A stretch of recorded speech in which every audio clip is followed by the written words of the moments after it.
bbeeyi oli watendo ate gwe yanyo mu banno olwendo mwana wa Try FM gobanga tujiwuliriza omanya nti bintu bingi byosobwa ffe tubeerawo nnyo okubeera nti tukuweereza buli ddakiika buli ssaawa nga twakusuubiza nti tujja bbeera naawe era buli lwakubiri tuba neno nga twogezeganya tusharinga ku nsonga ez'enjawulo naddala ku nsonga ez'enzikiriza mu akida twagala tugumye enzikiriza yo naawe obeere nti omanya ki kyogoberera ne mukulu Haji Muhammad Musa bamalidde okubeera nti bayingira Professor Junior Amos Mwali Pasita mpozi ne Pasita Mazerere Moses Mwali ne mukulu Fahadawo mu byuma ku screen kwali era gwali atana okubeera nti subscribinga ku Kibula Islamic Media gendayo bugenzi obeere nti go subscribing onyiga akade obeere nti ofuna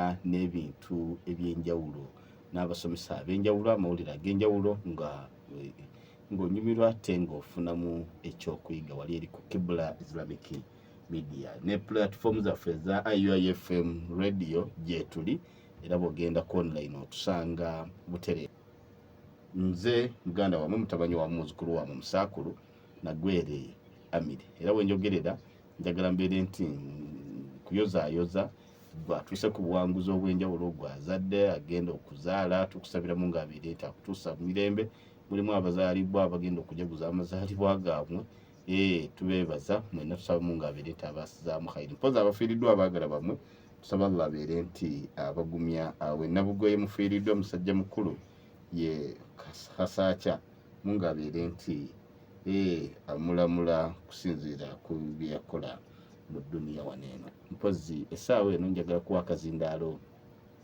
abakungu baneeno babeere nti batubuzaako mu dakiika emu bbiri naye omulundi guli oli twali tutunuulira contradictions eziri mu Bayibuli ne Qurani oba n'ebitabo ebirala ebitukuvu naye twagenda okumaliriza nga buli omu agamba nti tuguddemu tutandiika luno waneeno waakiri abantu bakifunamu simanyi gwe nga bwakifuna nange bwe nakifuna naye abasomesa bo bagambye nti kati empapula enyirize baakuwa oyinza okukola research oyinza okukola bath gwe kennyini noba nti obaako nekyoyiga olunaku lwaleero twagala tubeere tutunuulira kitabo ki mu bitabo ebitukuvu ebina ebyasibwa ku ggwe nange ne kunzikiriza mu nzikiriza endala ebigulumiza omutonzi Katonda oyo eyakutonda kitabo ki ekigulumiza Katonda webanga Qurani emugulumiza etya webanga Bible butya wemugulumiza Tawureti kyekimu n'enjiri situmanyi tujja beera ntuwulira abakungu mwe bali mu studio bajja beera nti batubuulira kantandike ne Pastor Moses Mazerere abuzeeko muwuliza wa IFM mu dakiika emu ne wiiki butya nga bwebadde njaga kwebaza sebo moderator atuwadde omukisa guno nate n'okusinga ennyo management ya IUIFM okutulowoozaako ne baba nti batuwa omukisa guno twesootinge lwaki tetuli kintu kimu era mu kuteesa nga tuzze ku mmeeza tuvaamu n'ekirungi ekyokubiri njagala kubasaba kuba rediyo eno tugiwuliriza emisana n'ekiro naye ekiro bagenda ne bateekako oluwarabu ate tetulina kye tujjamu kugamba ne waba nga basiraamu bennyini 90% oluwarabu tebalutegeera airtime oyo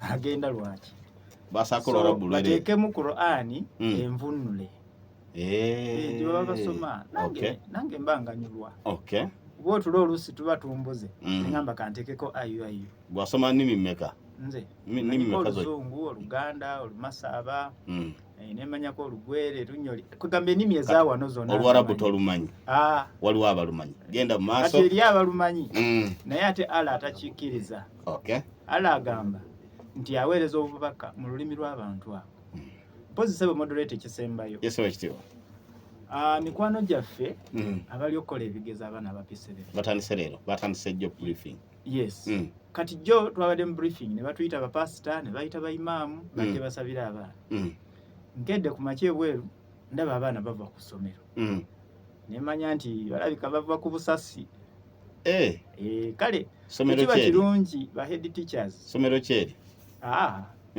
Nze ndabye baana naye sitegedde basomero ki. Okay.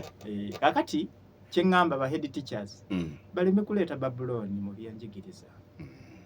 Kubanga omwana bw'oba omuteseemu Katonda kusooka ate oluvannyuma ate n'omuteekamu corruption y'engeri eyo omubuzaabuza oba omutidde atabukatabuka tamanya nti Katonda ddala kituufu gwe baasoose okumusabira akola.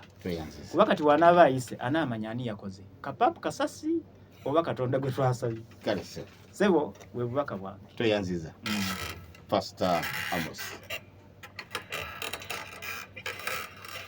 Eri abatuwuliriza mwena omuli ku mpewo za IUIFM mbalamusa n'ekiramuso ekirungi nti erinnya lya Mukama waffe Yesu Kristo lyebazibwe.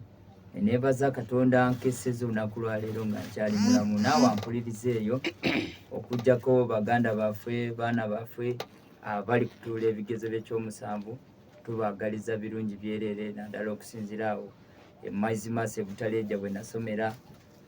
Juzi nabadde nga ninaku omusomesa gwe njogera naye nga baŋŋamba tusabire baganda baffe naye nga tukkiriza Katonda nti ajja kubakwatako abasobozese.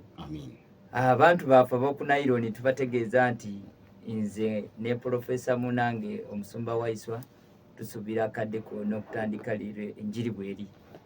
Enjiri bw'eri awo okujjako abatubuliza baffe Abudwawe Mission ne Mama Sam kulamusizaako ne taata wange Nachoba David ne kyamaani waffe na mwana Abudu mbalamusiza n'abatumanyi nabo bonna betutamanyi n'abali ku mukutu gwa IUIFM ku media ku Facebook bonna mbalamusizaako. N'abantu baffe ab'ekakikere awo Jona Kyandeke Butale gye Kacekere n'enkuba abasiraamu ebiwandiiko ne bagamba mu kituufu oli Profesa ne ngamba sinza abikola naye nga amaanyi ga Yesu. Yesebo tolina maanyi amaanyi sinza akola naga omusajja omubiri mutono naye nga amaanyi ng'olina ag'ebiwandiiko ne ngamba oyo Yesu era we yanonera okubeera Profesa ategeera Bayibuli ne Kurani. Ekisa kya Mukama bona muliko Mukama abawa omukisa abadde abalamusanga bulijjo kama kawaida Profesa omusumba Amos Junior. Tweyanziza hajibuuza kumuuliza wa yefe.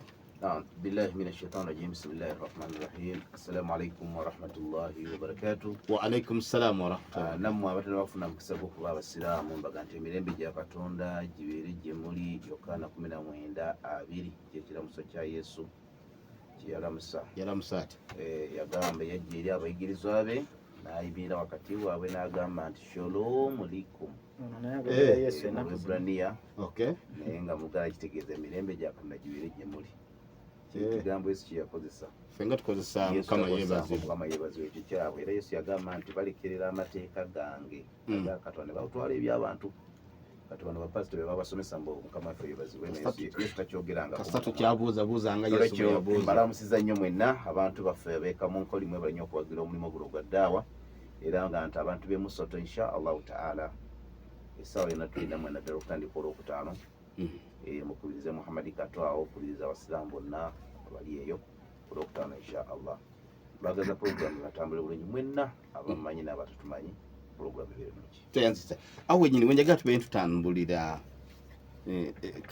kalinaani Pastor Moses Amos Haji Muhammad Musa ekitabo ki ekigulumiza kuba biri ate gwe bebalina obuzindaalo gwe toliimu ajja kudda luvannyuma nga katuuse wange.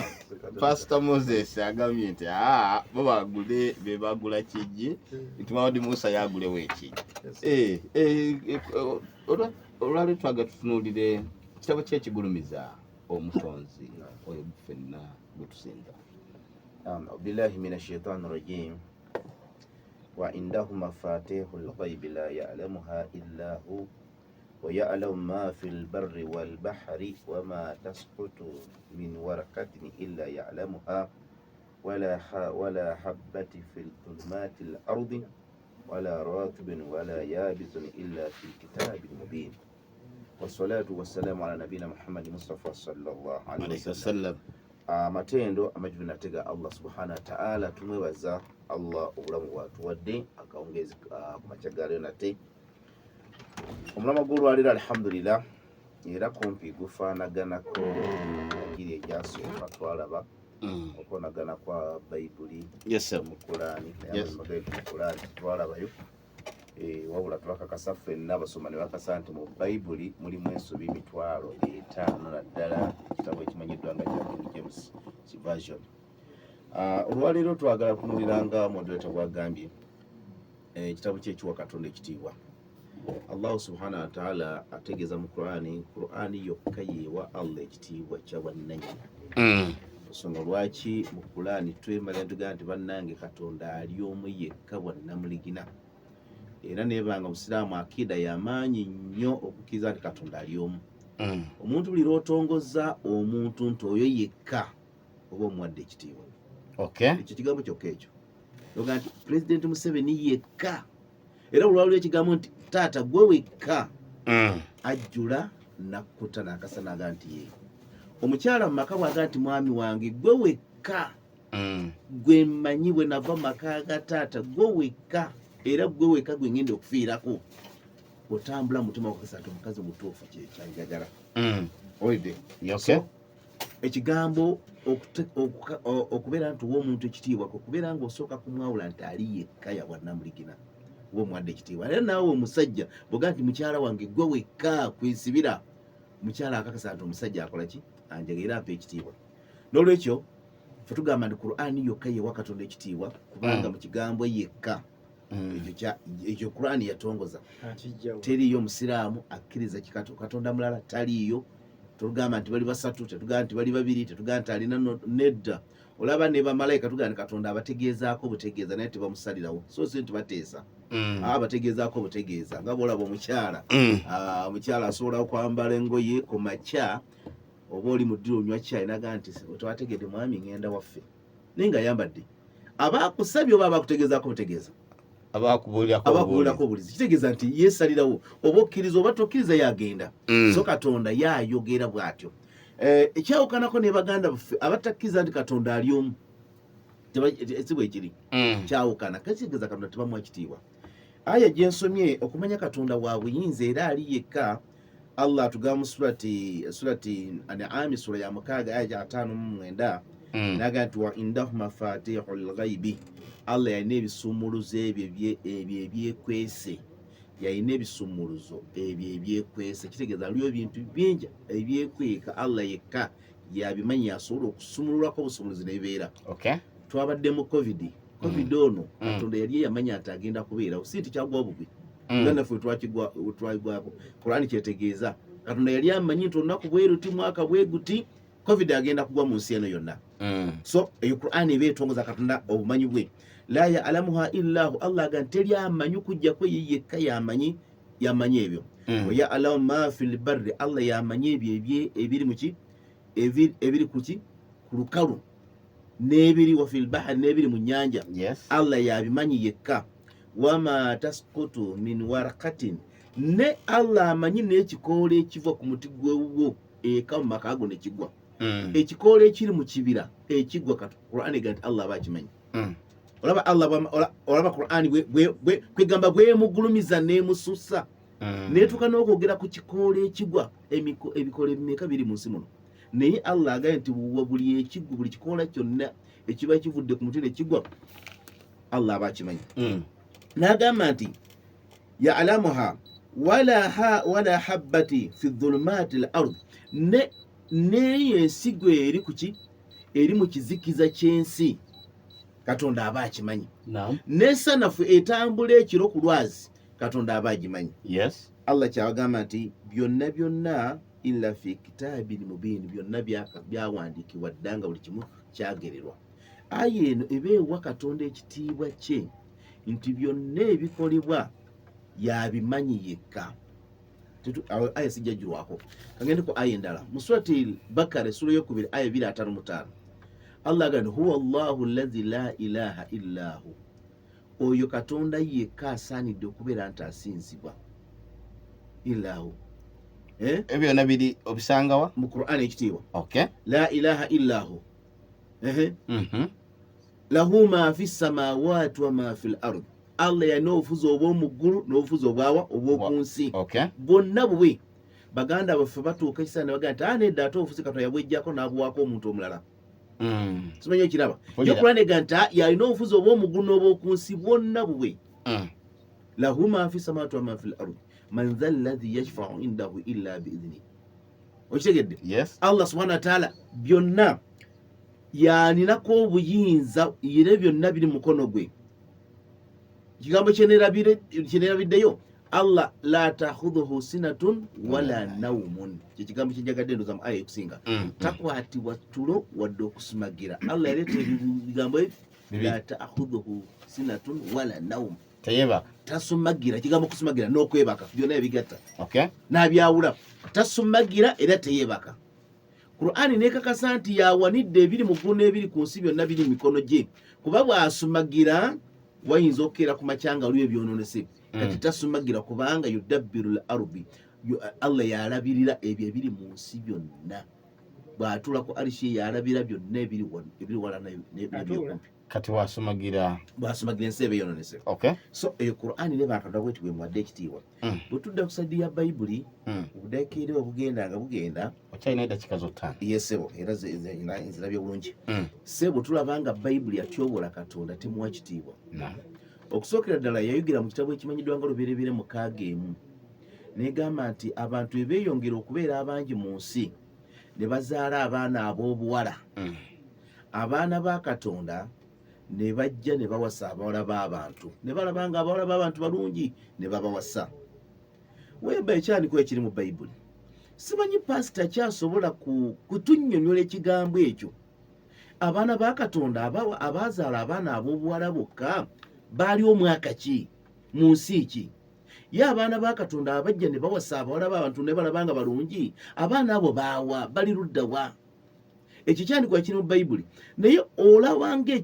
kiwa Katonda ekitiibwa okutibona Katonda ye yazaala abaana ab'obulenzi bokka era ne bawasa abawala b'abantu ddala Katonda oyinza omugeraganya nti yazaala balenzi ne bawasa abawala b'abantu 6 evasi esooka evasi eyokubiri ku 6 wenyini mu Genesis era mu Lubereberye wagamba nti Katonda ne yejjusa lwaki yatonda omuntu mu nsi era Katonda n'anakuwala nnyo Bayibuli ebeeraga nti Katonda okutonda omuntu teyamanya bwagenda okubeera kyokka Qur'ani yegambye nti Katonda amanyi yamanyi buli kimu kyonna yo Bayibuli egamba nti Katonda yagenda okutonda Adamu yekka okumutonda nga tamanyi Adamu bwagenda okubeera tamanyi mpisa ze tamanyi nkola ye tamanyi nakola ye nti aliyo wa musaayi ye teyamanya era ali ono alira ku muti ye Katonda ya Bayibuli egamba nti Katonda teyamanya olaga Katonda agenda okulaba omwana Adamu ng'ali kuli omuti agati omuntu ono ne yejjusa lwaki nkoledde ki omuntu mutonze lwaki imagine laba batyobola Katonda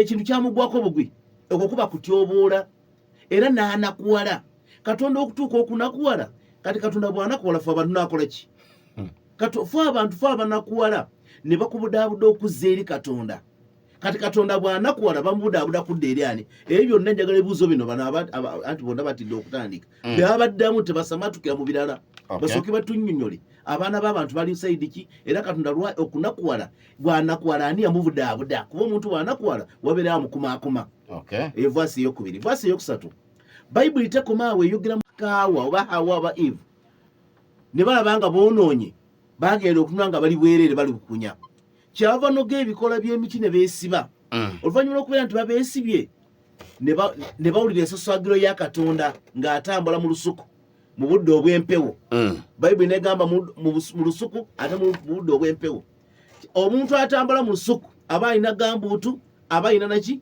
ne kabuuti kyovula Bayibuli egamba mu budde obw'empewo abantu abawulira ebisasagiro ya Katonda ng'etambula ne bagenda ne beekweka Katonda olw'okwekweka Katonda twandigenda nti abantu bandibadde balooza Katonda tabalaba naye mwana wa tugenda okumaliza nga abantu beekwese Katonda nga bategedde nti Katonda ono tagenda tulaba imagine kwegamba abeekwese nabo bamanyi Katonda waabwe nti munafu era Bayibuli egenda maaso egenda nti Katonda n'agamba Adamu wuuwi oli luuyi ki n'okwekwekula abaana betukola byetuzanya emizannyo eyo oli luuyi ki nga sibakenga bulungi sibalaba Katonda yabuuza ani bano abeekwese kyokka ali bayita muli luddawo bannange mbagamba nga sibalaba Katonda naye tabalaba imagine twagala abakristaayo bano bambule bano bapasita abakiikiridde abakristaayo bonna Katonda ono obutalaba bantu babiri bokka batonze mu nsi yonna nga temuli muntu mulala kati Katonda abantu abangi bano omuntu weyekoka mulungi Katonda abamulaba kweri. Okay. Abantu kati bangi. Oli nakolera Kenya, oli nagenda Buganda, oli nagenda baba abalaba. Bwabanga ababi tasobola bategera ate abategedde nti bali mu lusuku. Naye we beekwese mu nsiko tasobola balaba. Kitegeeza nti gwe bw'oggalawo oluggi n'oyingira n'oggalawo Bayibuli egamba nti Katonda batakulaba. Bannange kuno kutyobola Katonda oba baamuwa kitiibwa. Okay. Evasi eyokuna. Bw'ogenda mu kitabo ekyokubala 23 olunyiriri 22 wagamba nti Katonda yabajja mu nsi ya Isirayiri alina amaanyi g'ag'embogo. Bagiraageranya Katonda okwekananga amaanyi ge ng'ag'embogo. Bwe batyo Bayibuli bwe yagiraageranya Katonda. Njagala Abakusirayiri buli ddala embogo yesinga mu nsi muno muno maanyi. Lwaki bagiraageranya Katonda ku mbogo? Kyokka bagiraageranya Katonda ku mbogo Bayibuli neeyogera mu ngero asatu wagamba nti empologoma yesinga ensolo zonna amaanyi. Okay. Olidde empologoma yesinga ensolo zonna amaanyi. Kyokka Katonda amanyi ge galinga ag'embogo.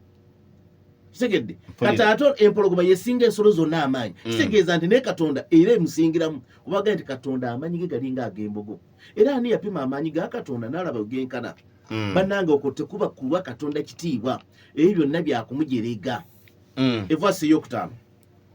Vasi eyokutaano eyogera bigambo biba byabuwemu. Olidde byabuwemu.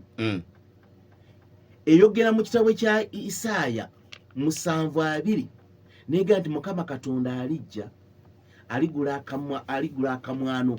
Okay. Akamwano ke kawempe. Yes. I mean girita.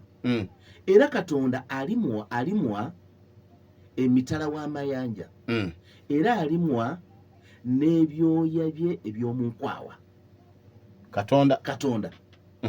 Katonda ono agula kirita naye ataliko kubeera nti yeesalaasala. Bannange Katonda baamuwa kitiibwa bamutyoboola. That's why bano bawulira nga bagamba nti Katonda yabatonda mu kifaananyi ky'abantu. Ate Katonda oyagala beere mukyafu. Seka. Bajja tutegeeza. Katonda obanga naye asobola kwemwa. Bagenda tanenda Katonda alina okubeera muyonjo kuba yatutonda mu kifaananyi ky'omuntu. Kana naye n'okwemwa anti bwe bagamba. Okay. Bakinyi bategeeze eggwanga. Kakase Katonda baba muwadde ekitiibwa. Naye ina kakadde akagenda mu saluuni. Naye kagenda mu saluuni. Okay. Kagenda mu saluuni tugenda mu nankani mutoyi eyo. Ne weekweka eyo abaana tebakulaba. Ne weerongoosa so si mu saluuni eno. Okay. Okitegedde? Dakika zo ziweddeyo.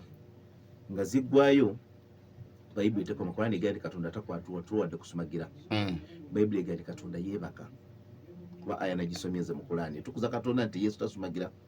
Mu Zabbuli 132 olunyiriri 8 wagamba ne bagamba nti Mukama zuukuka yingira. Neda some ekiriwo. Mukama zuukuka yingira mu kifo kyo. Esome etya? Golokoka. Yawula golokoka nezuukuka. Kiwedde. Golokoka zuukuka. Bye biki? Kiki ekiri wali? Ekiri wali mu ali muhimu. Oba golokoka oba zuukuka. Omuntu na golokoka aba yeebase. Yes. Zuukuka era abaava mu tulo. Olwo Luganda kati bano ono munyoli oli mugisi. Balowooza nti basomesanze Luganda. Olidde. Yes sir. Vwa wano era ekigambo ekirimu nti golokoka vwa wano yingira mu kifo ky'okuwumuliramu. Ebibuuzo bibiri. Wano we yali weebasi yali waani? Zabbuli lunyiriri kyolo. Zabbuli 32 ku lunyiriri 8. Wano we yali ali waani? Eri ani amugjawo alyoka agende mu kifo kye. Ekifo kya Katonda kye kiriwa? Agenda wa? Bano bejjo buuzo bibiri. Wano we bamujja waani? Era ekifo kya Katonda kiri ludda wa kyagendamu. Era ano alina power egolokosa Katonda.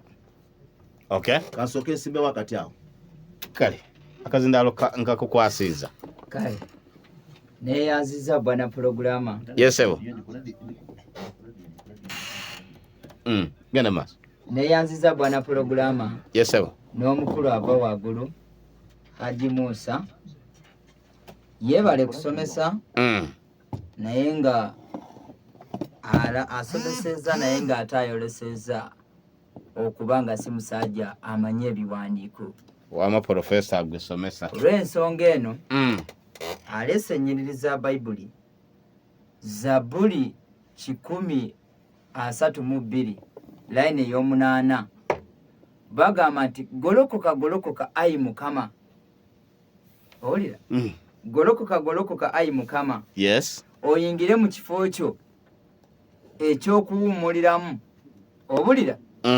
bano baali baana ba Isirayiri bali kusaba esaala bagamba ayi Mukama golokoka singa aba line ebadde egamba nti Mukama kayini ng'ayagamba nti nengolokoka nenva we nali neebase nengenda awalala twandigambye nti Katonda yakola ki yayogera naye wana aliko wangi ono omanyi omuntu wajja nga tana byagenda okusomesa mbono talina point teri nti ani ayogera mu Bayibuli ani ayogera mu Kurani njagala bategeere kubanga singa Katonda mwennyini yayogera Bayibuli yayogedde kutugamba kitabo kye kigulumiza so no matter oba ani ayo njagala okutereeza njagala otegeere tomata oba Katonda yayogera oba Sitaani yayogera oba ono yayogera question nti kitabo kye kigulumiza Katonda kasaagala okuba abaana ba Isirayiri ogambe nti singa Katonda mwennyini yayogera anti abadde akuddamu ekibuzo ky'omubuuziza ani ayogera njagala obeere kiriya nenda si kyembuuza nti ani ayogera sinaba kubuuza ekyo ngambye ani agolokosa yes era ekifo kyagamba kyekiriwa kati yali kugamba uliza kyoli ogamba oliga singa Katonda mwennyini yagamba nti ngolokose nedda tetuli ani ayogera mu Bayibuli tuli kitabu kye kigulumiza Katonda oba ani ayogedde naye ani kitabu kye kigulumiza njagala obeere ku mulamu bulungi olyoko onziramu voice zensomeseza nga okakasa Pastor Moses lindako bwana programa kati omanyi omukulu ono alina ensobi emu yagenda ne yeeyita nnyo nti mumanyi nnyo ate n'abasiraamu nawe we bagenda ne bakuba esimu ne bamugamba Haji weebale okusomesa ne yeeyita nti amanyi nnyo kyatali omanyi wano tetujja kusomesa kusinga wawula twagala abantu batuyigemu kyendi kumunyonyola kyekiri mu lunyiriri kati gwe Haji mwennyini nsomera tandika ne bwasi y'omunaana kati wali ogaana ki era olunyiriri obadde olusomye empewo abadde ataddewo nti yimuka zuukuka ekitali mu lunyiriri nga kigamba kitya Bayibuli egamba weti katandike n'olw'omusanvu awo ne bajja Zabuli 132 line ey'omusanvu gye ntandise nayo Zabuli oinako ey'Oluganda teekerako ey'Oluganda Zabuli mmeka Zabuli 132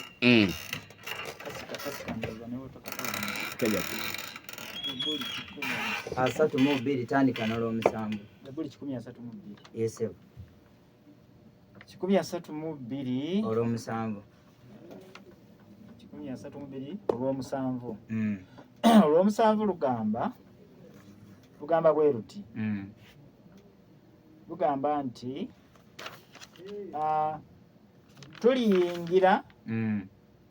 tuliyingira mu wema ze tulisinziza awali entebe y'ebigere bye golokoka ayi Mukama oyingire mu kifo kyo ekyokuwummuliramu gwe n'essanduuku ey'amaanyi go kati soma olw'omwenda agamba bakabona bo bambale obutuukirivu n'obutukuvu n'abatukuvu bo boogere waggulu olw'essanyu weebale noba okomawo bwana pulogulama ndowooza kiwere bano abaana ba Isirayiri yabali kusaba tuliyingira mu weemaayo ey'okukusinzirangamu kati wano mu lunyiriri lw'omunaana ono lwayagadde nga kati bagamba golokoka ayi Mukama oyingire mu kifo kyo ekyokuwummuliramu kiringa kati nganze ekiro ate ne Katonda emabega eyo yali abagambye nti munzimbira awatukuvu wenaabeeranga nammwe weebale kati bo bano Abayisirayiri balowooza nti Katonda abavuddeko ali mu kifo kiri akati nga abooluganda abakristaayo abamanyi Bayibuli kiringa kati nga woolumbibwa ekiro ogenda okulaba oba katugeze shwaitaani zirumbye omwana ekiro n'otandika okusaba ayi Mukama zuukuka onwanire oli mu kusaba kibagamba nti Mukama yeebase anti ekitegeeza oli kusaba saala omukooboola ayi Mukama jangu ondwanire bw'ogamba nga batulumbye waneeno mu ggwanga n'ogamba pulezidenti nga watulekawo komawo zukuka yebase anti kati abalekeredde abate yebase kino kigambo jazzi bakikozesa abayigino walinze oba olumu abasirikidde oba omuguluze neda kati katugeze oli mutuufu moderator yesebo bw'obanga togenze mu literature naye literature bw'oba ogikozesezza oba tomuvuluze so Bible okusinga ennyo wano naddala Zabuli ekozesa nnyo literature wano tewali kuguluga Katonda kati eyo line ngivuddeko line endala gyaleese luberyeberye ezimu Pastor Mazere ogenda kuziddamu ku lw'obudde ku luberyeberye mwenda line y'omukaaga katandike ne mukaaga waleese mukaaga luberyeberye oli kumuddamu oli okutandika kusomesa oba yesebo kubanga eddakiika olina 10 nja zikozesa bulungi eno yesembayo kale sebo luberyeberye mwenda mukaaga waleese wano mukaaga agamba Mukama ne yejjusa kubanga yakola omuntu mu nsi. Waawo wasomye n'agamba Bayibuli yatyoboola Katonda kyoyo atonda omuntu ne yejjusa. Naye Bayibuli eyogera mu Mubuulizi 3:2 egamba nti Katonda yatutonda ffena nga tuli ku musingi gumu. Naye abantu bwe twatuuka mu nsi buli omu ne yeeronderawo ebyokukola. Okegera? Yes. Kubanga ku lw'ensonga eno wano Katonda lwaki Bayibuli yagamba nti Katonda ne yejjusa. Katonda yatonda Adamu n'amuwa buli kimu. Kati kyagamba anti mugamba nti Allah naye yatonda Adamu. Kati Allah yali tamanyi nti Adamu agenda kwonoona. Katonda yatonda Adamu n'amuwa buli kimu. Adamu ekikemo ne kimuugira n'ayonoona. Okegera? Kati eno vaasi ejegamba Mukama ne yejjusa. Okegera? Nti lwaki natonda omuntu. Okimanyi nga Haji Musa naye Katonda yejjusa. Kubanga yakutonda oleme kubeera ng'oli musiraamu gwe n'osiraamuka. Katonda yejjusa singa namanya singa satonda Adamu. Kandeko ono waliwo abantu abalala batamanyi kubanze n'akasinkanako abantu nga bagamba nti Katonda taliyo nga basinza ebyabwe. Bo tebakkiriza nti Katonda taliyo. Nga tebakkiriza nti Katonda taliyo. Era waliwo omusamize gwe nasisinkana nga ngenze okubuulira enjiri. N'angamba by'ongamba nze sibitegera Katonda taliyo. Nze tuli ku byabuwangwa byaffe. Kati omuntu ng'oyo Katonda teyejjusa nti lwaki ono namutonda. Okay. Yes, bwasi ntuufu. Mu kitabo ki? Mu kitabo ki ekyejjusa ekyogera? Luberyeberye. Okay. Luvannyuma lwa Adamu okwonoona. Luberyeberye luli mu Bayibuli. Yes. Okay. Ekitabo ekisooka kyennyini. Oluvannyuma lwa Adamu okwonoona bwasi nejja negamba Katonda ne yejjusa kubanga Adamu yali avudde ku wa Katonda. Era n'okumulembe kuno kuliko abantu aboonoona Katonda n'alowooza lwaki ono namutonda. Esebo. Katonda yejjusa. Yejjusa. Yejjusa era yejjusa olumu n'amalawo abantu ba Luuti n'akwata abantu ba Sodomu n'abe Babuloni nabo nga boonoonye. N'alaba nga boonoonye n'agamba eno ensi kanyikolere ki kanyisaanyewo. Ne bazimba n'omunaala nga baagala bamutuukeko. Katonda ne yejjusa n'abatabulatabula. Kati ekitabo ekigulumiza Katonda kiri kimu kyokka ye Bayibuli ku lwa layini zino leeta layini 2 ngendeko ne mu Kuruhani aya tono wezi oyina eddakiika zo 3 kanzikozese bulungi bw'osoma kuva 2 layini esooka egamba nti yenze Mukama Katonda wo Katonda oba obujja tobeeranga na bakatonda balala nze wendi ompulira kuba teweekoleranga kifaananyi kyona ekyo era tokisinzanga tokivuunamiranga. Wano Katonda yeegulumiza nti ali atya? Omu yekka. Tayagala kusinza bifaananyi, okusinza amasanamu, okusinza bakatonda b'ensi nga bamukama bano abayindi abasinza Buddha. Oba omwana we. Ekyo sooka okireke wetujja. Okusinza ebifaananyi ebirala nga Buddha. Katonda akoze eki? Abiganya agambye nze Katonda waki? Lunyiriri kyolo okuva mmeka? Okuva 21. Exodus 20:21 verse 1 agambye nze Katonda oba obujja tobanga ne Katonda mulala okujjako nze. Okegera? Nze Katonda yakutonda. Tugende mu maaso. Kati wogenda ku Isaaya 42 ntukeko bulungi. Isaaya abawandiika Isaaya 42 line ey'okutaano 42 line ey'okutaano yagamba we nti egambye eti nze Mukama Katonda wo eyatonda eggulu n'ayanjuluza byonna ebigirimu era ensi byonna bye nagiteekamu yenze. Nze Katonda eyakola ebyo byonna ebiri mu ggulu ne ku nsi, era ne ntonderamu abantu nze abawa omwuka ogw'okuusa ogw'obulamu. Olaba Bayibuli nga weegulumiza Katonda ye yatonda eggulu n'ensi, byonna ebigirimu yabitonda, yatuwa n'omwuka ogwaki gwetuusa ogw'obulamu. Oyo ye Katonda. Bayibuli emugulumiza nti ye kabaka. Ekitabo Katonda ekitiibwa nze kyemanyi ku Luhani.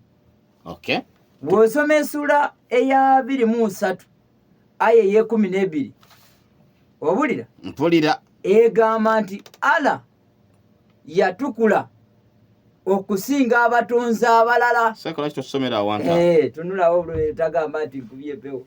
23 aya ey'12 yeeyo. Egamba nti Allah yatukula n'asinga abatonzi abalala. Kati omukulu ajja kutuyamba. Allah yasooka kubeera n'abakatonda ki? Kwanza ye avuemu akole ki? Yeggulumize. Kubanga agambye aliwo omu wageregere, ate wano tumukuta offside, alina bakatonda abalala bye yasooka okuba nabo, basukuluma nabo. Atubuulire bakatonda ki bano? Bamukama baani? Aya ey'okubiri, maliriza mukulu. Aya ey'okubiri eri mu surati Bakara aya ey'ekumi egamba mu mitima zaabwe mulimu obulwadde, naye Katonda naye n'abongera obulwadde. Olaba ayanga bweyogera mu mitima z'abantu mulimu obulwadde, Allah mwenyini naye n'abongera obulwadde. Amakulu gani nti woba n'ensirimu n'ogenda eri Allah ate akongera tibi, waba baba mugulumiza. Ati aya weyogera egamba mu mitima zaabwe mulimu obulwadde, Allah naye n'abongera obulwadde. Simba ekibuuzo ky'oli mu kwagala omulekera. Ekibuuzo kibuuza eyo aya eba yagulumiza Katonda mu mitima zaffe mubamu obulwadde, naye Katonda naye n'atongera obulwadde, ate atongera obulwadde. Kansembyeyo emu yokka taata. Akadde kaweddeyo. Emu yokka kansembyeyo emu yokka. Sembya mangu. Aya esembayo eri mu ssuula eya 28 aya ey'e88 egamba ebintu byonna byakuggwawo. Wano ku nsi yatandika bulungi aya agitunulangawo. Ebintu byonna byakuggwawo ku nsi ku lunaku luli, naye ne Katonda mwenyini naye wakuggwawo asigazeewo kenyikoka.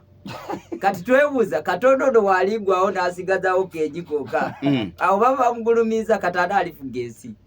Katonda kyoyo agwawo n'asigazawo kawompo kooka.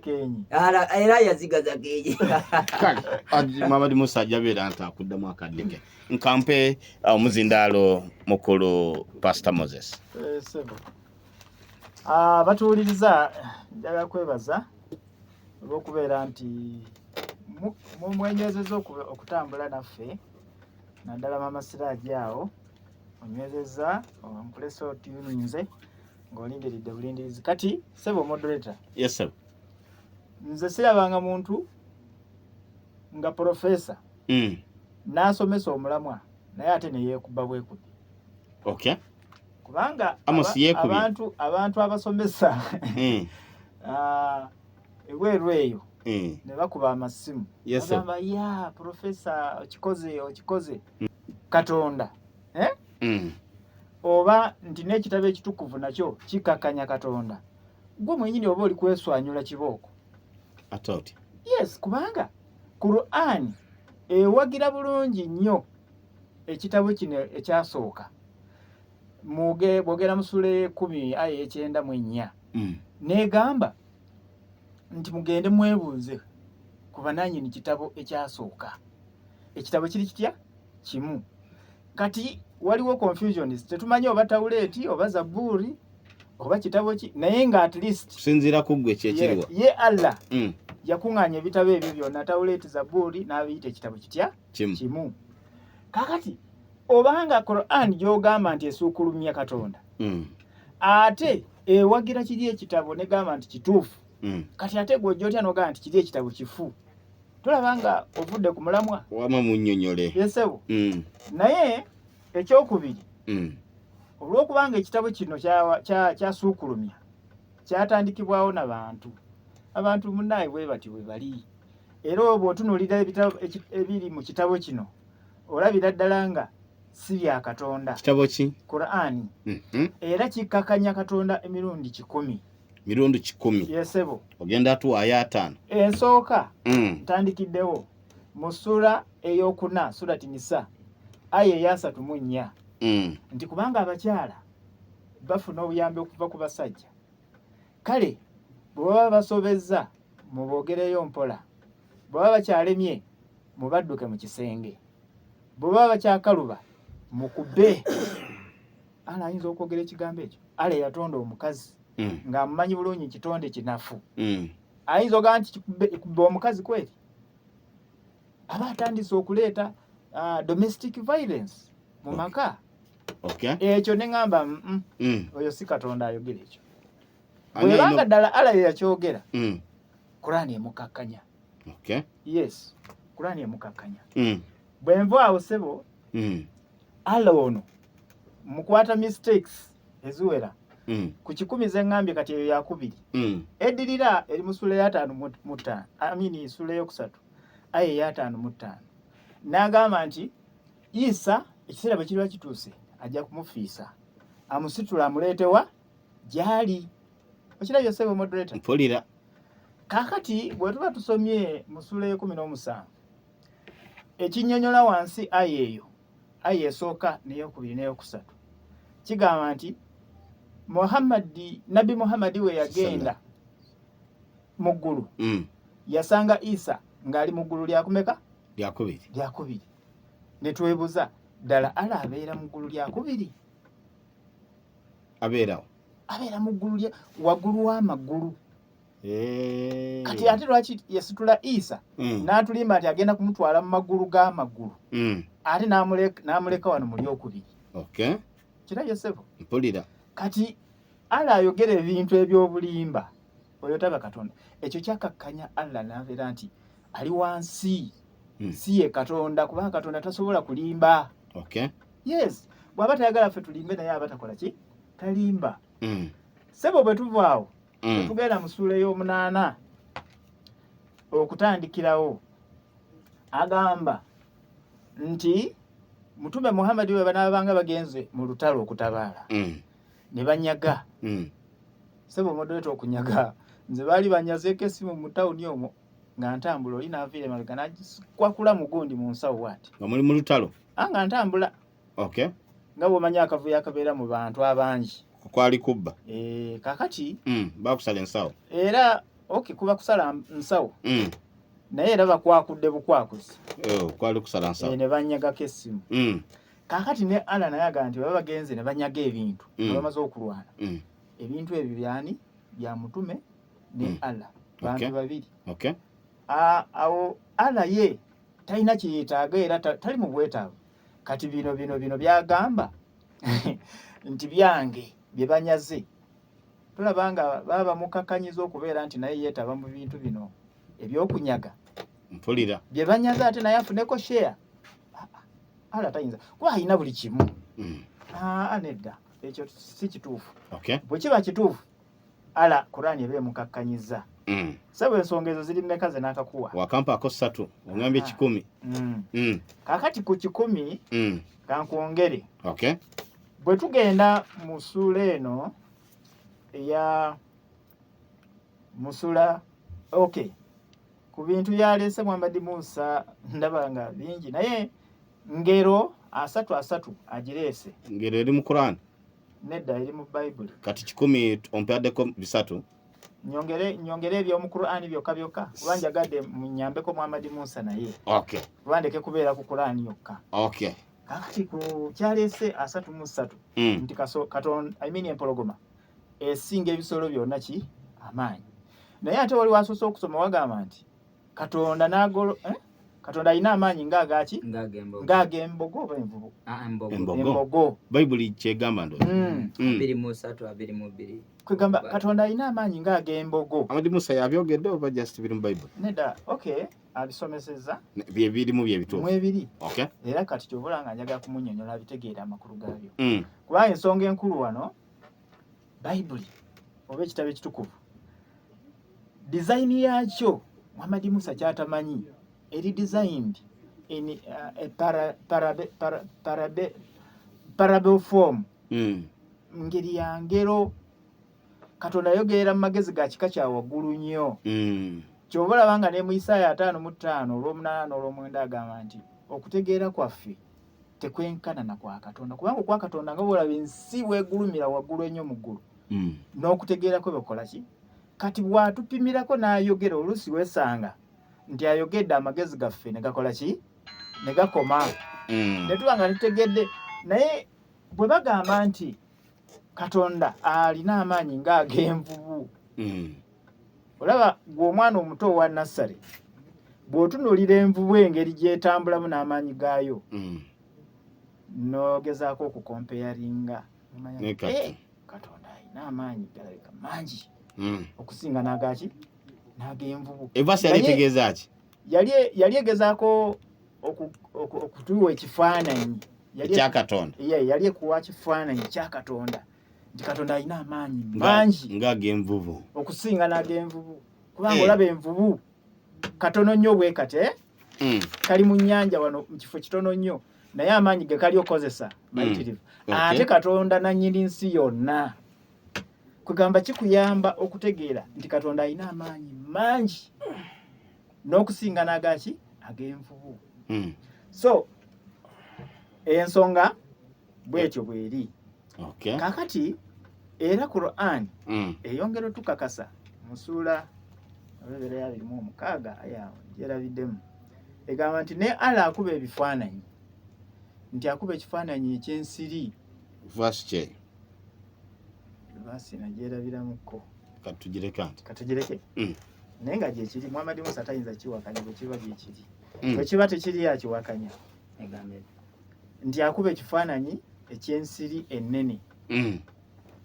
Na abatakkiriza ne babula ne beebuuza nti ate kino kiki Allah kyagamba ne babula nti naye abakkiriza bokka be bategeera ekifaananyi ekyo n'amakulu gaakyo kale teriiyo. Kakati sebo modoleta Allah agenda n'agamba nti mwekwate ku muguwa. Neweebuuza ku muguwa twekwata ate ku muguwa tutya? Agambirawo ebyo abyogererawa wekwate ku muguwa. Kyategeeza sebo modoleta abyogererawa nti wekwate ku muguwa. Waliwo byayogedde n'otomubuuza. Waliwo byayogedde n'otomubuuza. Maybe kakimpiseeko naye mbuuza sebo. It's the meaning of moderation. Nze kyesitategedde ensuubira nti n'omuwuliza ebweru takifunye bulungi. Kati weyogera ku muguwa omuwuliza yagadde awo manye Katonda we yayogerera ku muguwa awo. Oba mu Bayibuli oba Quran. Oba ogyerabidde tewali tabba ogigamba nti nkyerabidde. Ngyerabidde aya naye nga kiri mu 3:3. Kakati modoleta ku nsonga mukwano gwaffe Muhammad Musa zayogedde Zabuli 3:3 we wabadde gundi kyemaze okunnyonnyola. Kakati kankwongereyoko akantu akalala akakwatagana n'okukakanya ekitabo Quran engeri gye kikakanyamu ani Katonda. Sebo modoleta Katonda yatonda Allah yatonda ekikazi n'ekisajja mu mitendera ebiri. Ekikazi n'ekisajja mu mitendera ebiri n'amanya nti omusajja alina kubeera na mukazi w'oyo gwe bamutonze naye. Awulira? Bw'ava mu surati Imran, surati Nisa aya ey'okusatu n'agamba nti muwase owokubiri, muwase owokusatu, muwase owokuna. Ate nga abatondeddemu ebbuba. Okirabye? Kati tayinza kubanga abatondeddemu ebbuba nga bagenda kubeera ng'obujiwa ekikazi n'ekisajja. Ate n'agamba nti muwase abalala mubongereko. oyo Katonda aba tategeera byakola. Kadde muka statement. Katonda aba tategeera ekyo kyakola. Katonda agamba nti ki yatonda bintu peya. Peya yabitonda mu mitendera ebiri, ekikazi n'ekisajja. Kati bano be bongerako bano be yagamba nti ate bongereko. Aba ayongerako abo ng'abajja wa? Ani abongerako? Ani abagamba? Ala yagamba mbongereko abakazi abalala babeere 2, 3, 4. Okay. Kati bano yatonda mu peya. Kikazi kisajja. Kati bano babagamba bongereko 2, 3, 4 bavaawa. Okay. So plan eyo erabika nga erimu confusion. Togitegeera. Erimu confusion munene nnyo. Okay. Kuba kati bano bavaawa. Toyinaako aya ndawagambira nti yatondayo excess. Teriyo. So oyo Katonda Kurani neba nti kakanyiza Katonda okubeera nga byakola tabitegeera. Olira. Tuyinza kutonda abantu 2 peya. Kino bagamba nti gwe wasabana. Bandakachabala banavaawa. Okay. Buli omu bamutonda n'ekinne wakyo. Kakati sebo moderator. N'obuddewo obuwedde. Confusion eyo. Neba ngerese obuzibu. Kamalize nakano. Dakikemu.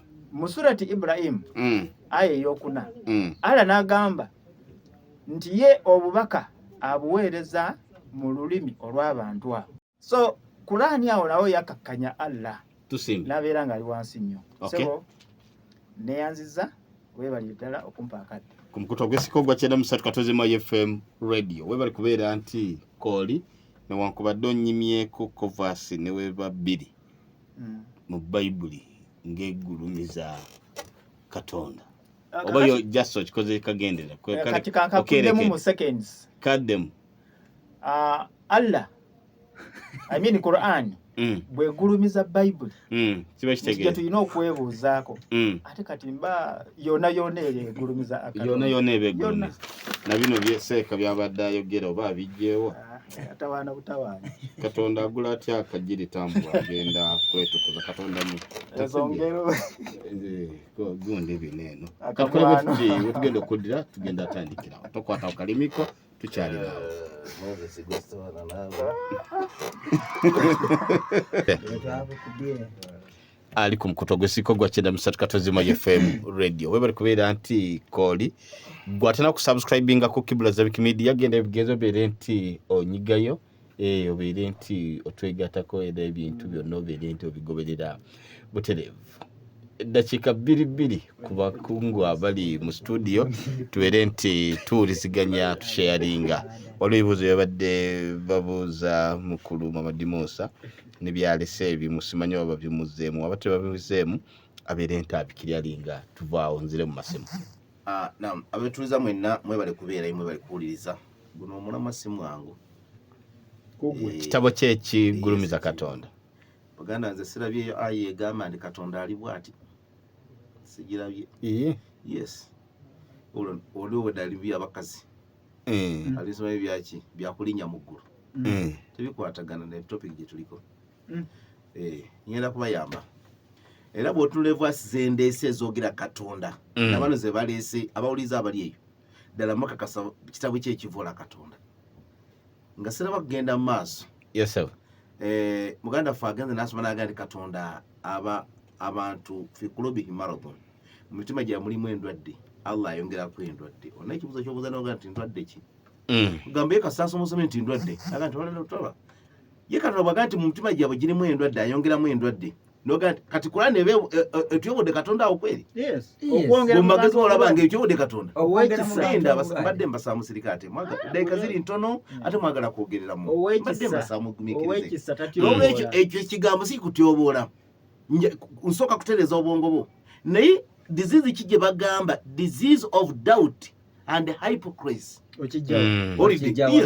yo tafsiri ya Buni Muhsin yino zino yana jibikude da yino tafsiri Buni Muhsin in their hearts is a disease of doubt and hypocrisy. Quran is simple era ne bwana abikolo y'Oluganda mu mitima gyabo mulimu endwadde Katonda n'ayongeramu endwadde kubanga tebasobola kuva mu ndwadde y'obutamanya Quran kyetogeeza agala mukamuga bedda basibu Quran ne bona obuzaani era omuntu ajja kumanya kubanga ezo hadisi tafsiri tusomesa baana bato endwadde Allah zayongerako bw'obutamanya kati bano ngeri gye batali batamanya Katonda ayongerako ngezi ki endwadde. Moses ayina information. Sebo moderator. Yes sir. Quran was sent, I mean a message in Arabic, in a simple Arabic language. Kati bwe kiba nti bulwadde busigala bulwadde ono alime kutulira ati information tanagyalese n'olwekyo Quran eri mu Lwarabu bwe bali kutegeera ekitegeezo Lwarabu lunyumirwa wandigambye Lwarabu lwakkira mu Luganda lwagamba ndwadde full stop naye bw'ogambye nti Lwarabu then you must go back to school and kale leka amalize ensonga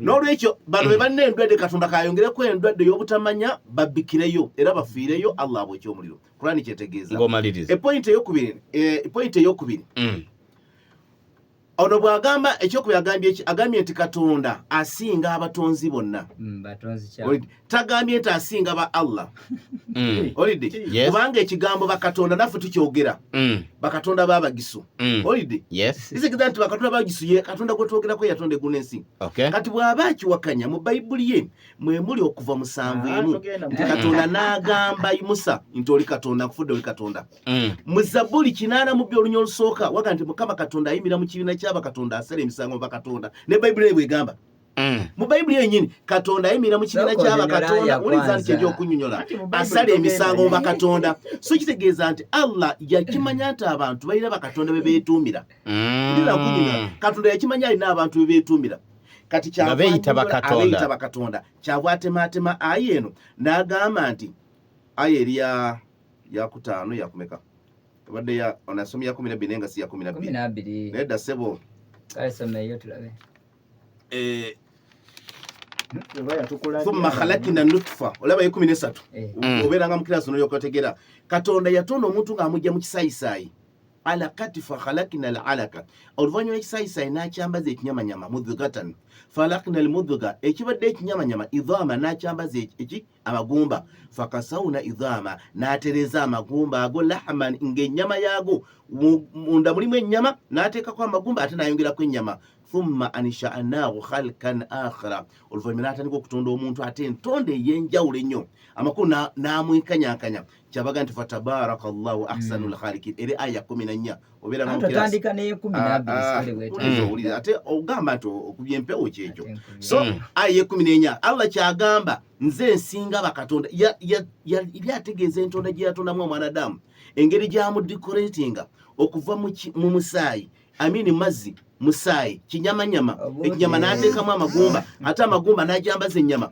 eyo biology eri mu Qur'ani Katonda kyava yewalaga nsinga bakatonda kuba bano be baga nti Yesu naye Katonda atuuyo kyenziramu Qur'ani yamanya nti mulimu bakatonda bemwetuumira mwe abagamba Yesu Katonda Bayibuli egamba Musa naye Katonda mu kuva mu 7 mu Zabbuli 82 olunya olusooka ga nti Katonda ayimira mu kibiina ky'abakatonda asala emisango bakatonda mu Bayibuli mu 19:27 mulimu Katonda Atemi essabo lya Atemi Katonda omukazi abo n'abakatonda bali mu Bayibuli Katonda nti nze nsinga bakatonda abo kitegeeza ng'anywedde omwenge Katonda ono gwe banywesa omwenge yali ali atya Bayibuli tekomaawo mu Zabbuli 7:8 wagamba mukono gwa Katonda mulimu ekikopo ekya walagi olidde ekyomwenge yes ewalagi y'omwenge omwana mulenzi ono abetuulira bitiibwa muganda bwe bakkiriza nti Katonda yejjusa ekikopo kye ekyo kyekisookera ddala nziramu bakkiriza nti Katonda yejjusa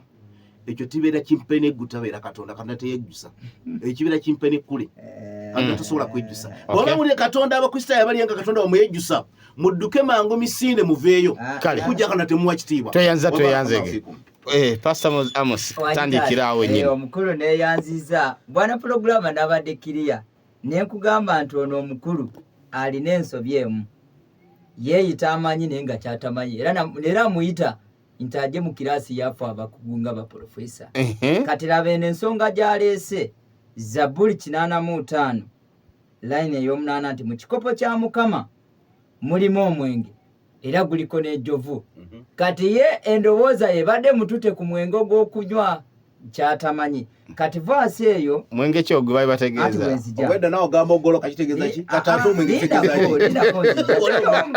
ate ndikuyomba nange ndikubuuza buuzi kati omwenge gwa mukama ogwo gwe bagambako gwa busungu wa mukama obusungu bwa mwenge bayibuli kyetegeeza bwenzija ndi ku mwana olunyiriri osomanga the book of Revelation 14:9 egamba nti mu mukono gwa mukama omuli omwenge ogwo y'obusungu bwa mukama. Soma Zabuli, ddamu Zabuli wali osomye. Soma Zabuli wosomye, nsomye Zabuli. Lwaki amanya abaagala okumanya nga Bible Quran ekyalenyenga asome aya Quran nenziramu aya yennyini. Nsomye Zabuli lwaki aleta Revelation. Ddamu Zabuli wali yennyini. Omwenge Katonda gwakuta oguliko ejjovu. Ejjovu kye ki? Era omwenge gwa Katonda bukatufu gukola ki? Katonda atali mutamu. Kwata akazindaalo kwa Bakusomesa. Nkusabye usabye Zabuli nange. Oba oli musajja, oba oli musomi. Omukulu. Bayibuli baginnyonnyola. Wano katono. Wano era eteeka liri lunyiriri ku lunyiriri. Katate eriko reference.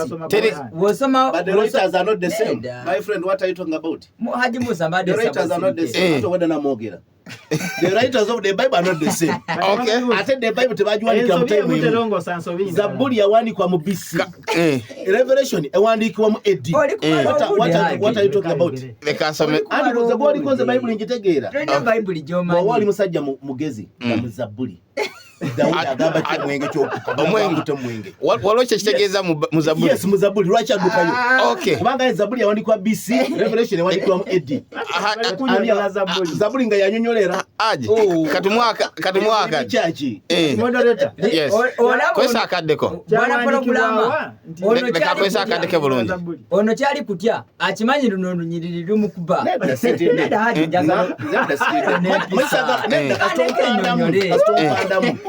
Bw'obanga nze lunkuba era simanyi Bayibuli ate mu Zabuli wensomye Zabuli gye nsomye egamba ki kyendi okusaba kitegeeza okusaba gwe dda mu Zabuli wensomye wagamba ki nedda sebo imbayinga kubalaga nti oba profesa bwabisaaniko ate mu Zabuli obanga oli profesa wabitamu wali genda mu maaso soma abatubuliriza yabagenda nenga nedda somesa wana program n'ekirala njagala program eno tugikolenge kubanga this is an international debate bantu batubulira kati okompada obude kanyonyole jaleese egamba mu mukono gwa mukama mulimu ekikopo kirimu omwenge era guliko ejjovu na wano wendi kusoma era information yemu.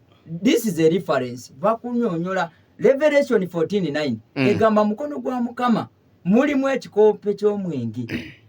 Omwenge ogwo nga y'obusungu wa mukama era kyali kutyanga kyali wa mukama era abalinywa ku mwenge ogwo kyabwe abasinza Katonda ogusolo era ne mu mutwe gwawe nga mulimu akawonero kyali kutyanga kubanga ono alina akawonero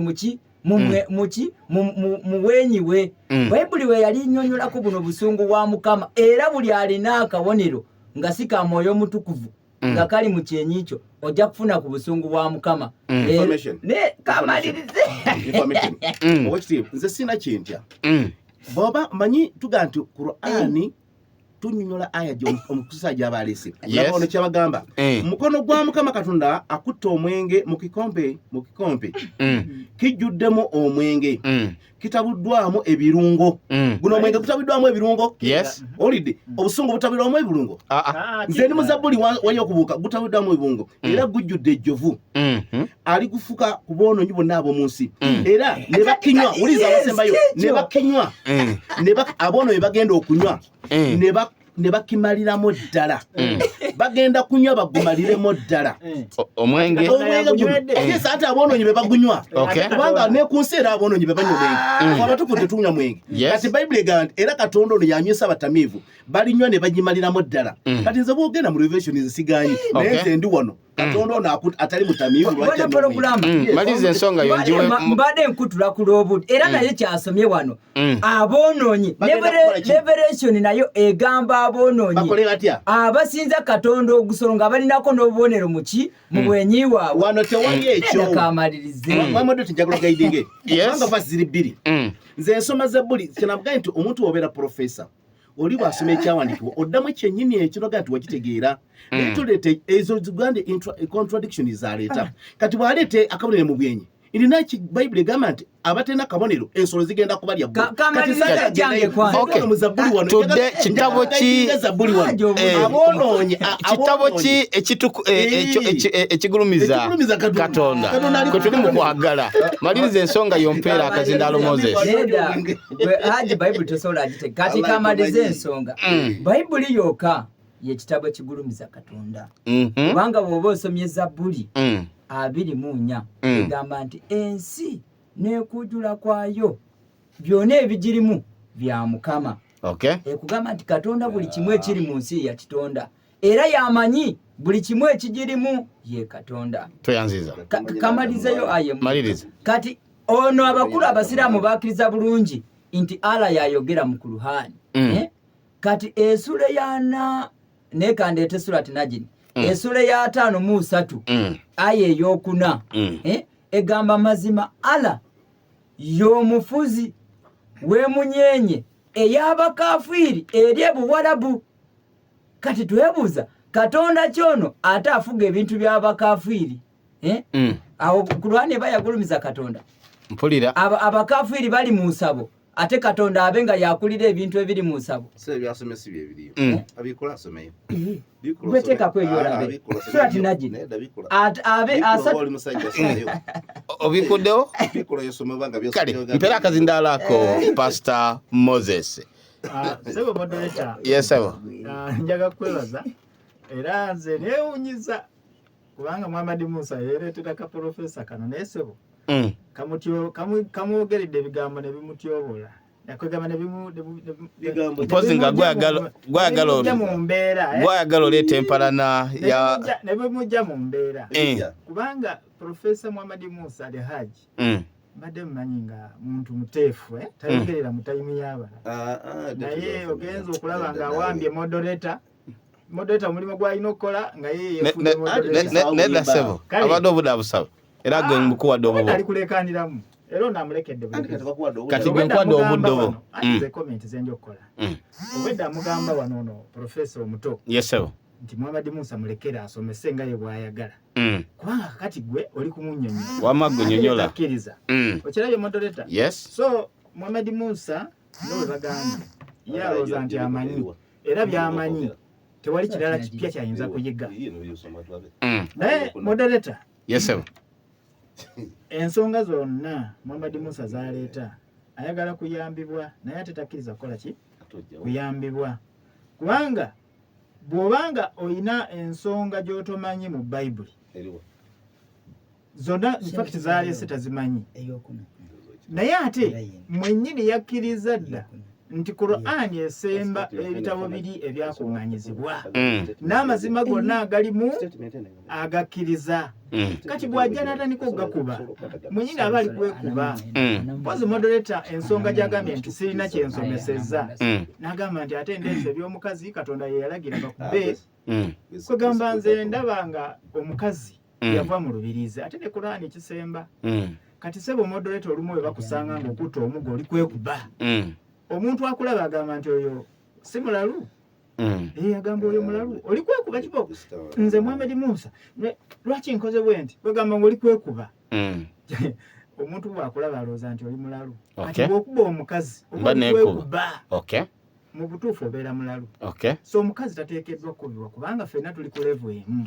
n'okumakiriza otya okusinziira ku Bayibuli ne Qur'ani nti Katonda yatutonda mu mitendera ekikazi n'ekisajja twenkana mpozi wabeera omwana oyo oyinza okumuyisayisamu obuggo era ne Bayibuli ekisemba negamba nti suula omuggo omwana waakole ki ayonooneke so maliriza bannange nga mbagamba nti ekitabo ekigulumiza Katonda kyekitabo ekitukuvu Qur'ani eno engeri gye yawandiikibwa abantu ebimu yaluŋŋama naye ebisinga obungi yava ku mulamwa ng'oba olaba omuntu bw'abeera olusi alungama olusi nava ku mulamwa nga Bayibuli erina okukola ki okubatereeza era ekyo Allah teyakigaana yagamba nti mugende mwebuuze kuba ekitabo ekyasooka ye Qurani sura ey'ekumi aya ey'ekyenda mwemeka munya ku mukoto ogw'essiika ogwa 93 katonzemu FM radio webali kubeera nti kooli nagambye dda nti twegatteko obeere nti naffe otujoyininga ku Kibula Media